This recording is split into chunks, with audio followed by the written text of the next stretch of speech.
Welcome to the Real Estate Marathon Podcast, your guide in the race to financial freedom through real estate investing and sound financial practices. This podcast is for anyone interested in learning more about real estate investing, personal finances, and a new take on traditional retirement. Now, here are your hosts, Larry Fierro and Mike Moe. What's going on, everybody? This is Larry Fierro, host of the Real Estate Marathon Podcast with your Monday morning motivation edition. I'm flying solo today. My buddy and good friend, co-host Mike Moe, is actually on vacation this week, taking advantage of some of the benefits that real estate has afforded him.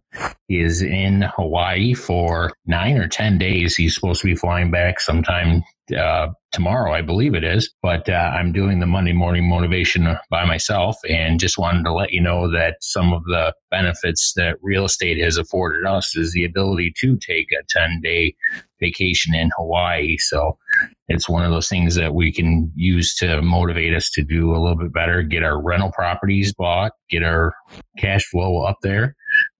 So what I'm going to do is for the next 7, 8, 10 minutes, somewhere in that range, we're going to talk about getting your Monday morning started off correctly for the week ahead. We're going to check into the call for action that we did on the previous podcast and just kind of make you follow up with us and let us know what you're doing and how the week's going. So our call to action from the previous episode, we did a deep dive into the property income. What our call to action was is to start analyzing properties.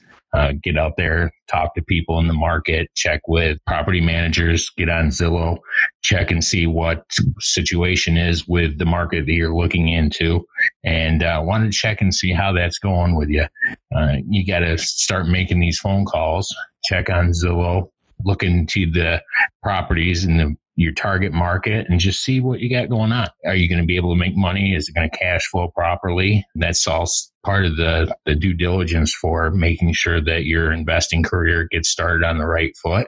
So if you haven't actually started looking at Zillow, go ahead and stop this right here. Just check on Zillow. If you're driving, when you get to a computer, just check on Zillow, see what your market looks like.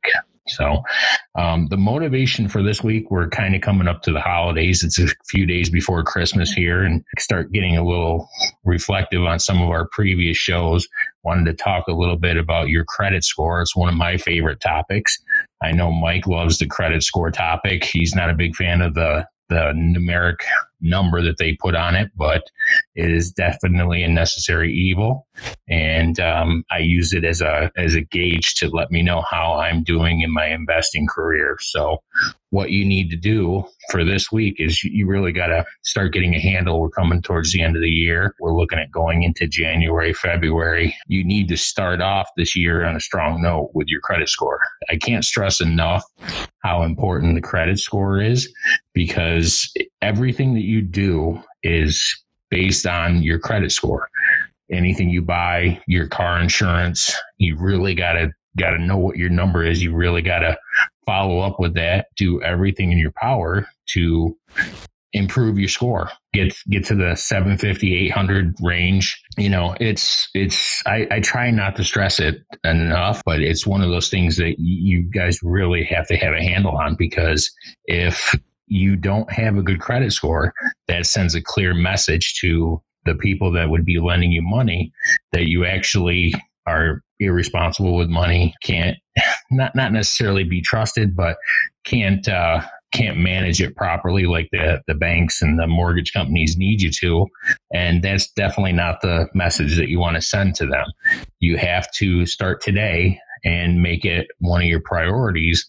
If your credit score isn't the greatest, you need to find out what problems you're having in the credit score arena. Just take care of those problems, because one of the things that these mortgage companies are going to want to see is that if they lend you $150,000, $200,000 to buy a duplex or a quad, that you're actually going to pay them back. And if you can improve your credit score to that point, then you're going to be able to go to them and say, this is my credit score.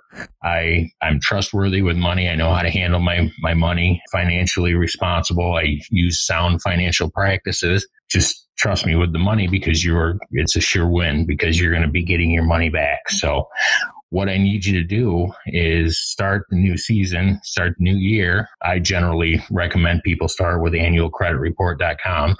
Go to that credit website, and you're going to type in your information. You're going to get all 3 copies of your credit scores, credit reports from all 3 of the big ones, TransUnion, Equifax, and Experian. And then just go through it.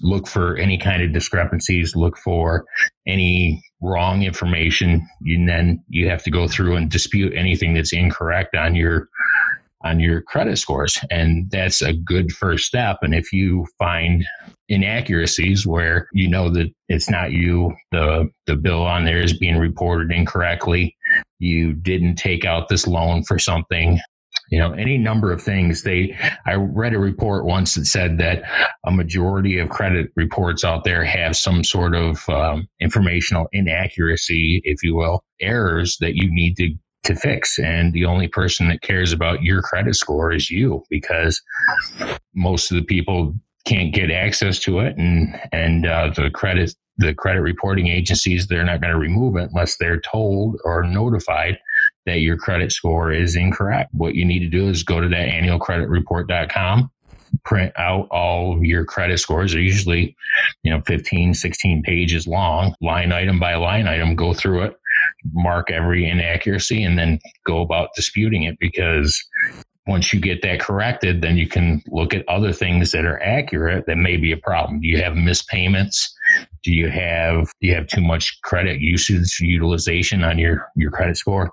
But that's a good first step. If you start that before Christmas, and this is the time of year during Christmas and New Year's and the holiday season that people they may spend a little too much on credit cards and things like that. You have to be cognizant of the fact that if you charge over 30% of your credit limit, that your credit score is going to take a fairly big hit on your number, because you really have to stay below that 30%. And a lot of times the holiday season, people have a tendency to overindulge. If you can avoid overindulging, pay for your holiday stuff with cash, or, limit the amount of money that you spend on the holidays, that would go a long way to keeping your credit score right where you need to be. And it's one of those things that I'm a big proponent of, because the better your credit score is, the less money you're going to pay for the money that you borrow.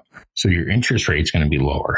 And that's basically it. I would start that this week. Take a look at the annualcreditreport.com starting this morning. Get to a computer, sequester yourself for a couple of minutes, and just go through them line item by line item. Every single one of your reports you have to make sure, because different reports are going to have different accounts on them, and they don't all report the same. So that's one thing that I would say to start the new year. You really got to get a handle on your credit score. Kind of doing a little bit of a preview for our episode coming up this Thursday.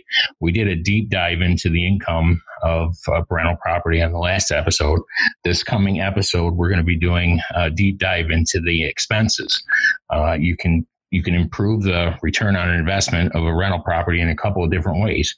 You can increase the income, find out more ways to improve the income, the return on your investment. You can also cut expenses. So on the one side, raise the money you're making. On the other side, deduct or reduce the number of money or the amount of money that you're spending on these expenses. So I'm looking forward to you guys hearing that this Thursday. Just look for it, the deep dive into property and expenses. Next week, we're going to be back on track with Mike coming back from Hawaii. One of the other things that you can do coming up towards the first of the year is figure out what financial freedom looks like to you. Is traveling to Hawaii for 10 days, is that an important part of what you want to do once you achieve enough cash flow to cover your weekly paycheck? And once you can leave your W-2 job, what does financial freedom look like to you? More time with your children? More time with your family? If you like to travel, it could be, it's a personal decision, a personal choice, but I think everybody needs to sit there and say, this is what my why is, and go from there. Well, that's everything I've got. Hopefully you guys have a great week. Get it started on the right foot. Get to annualcreditreport.com, assess your situation, and we'll talk to you again on Thursday. You guys have a good night. Thanks. Bye. Thanks for listening to the Real Estate Marathon Podcast. If you found value in any of the content from this show, consider supporting us in the following ways. Subscribe to the Real Estate Marathon Podcast. Leave a rating and review. Continue the conversation with like-minded individuals on social media by heading over to the Real Estate Marathon Podcast Facebook group, or follow us on Instagram and Twitter at Real Estate Marathon Podcast.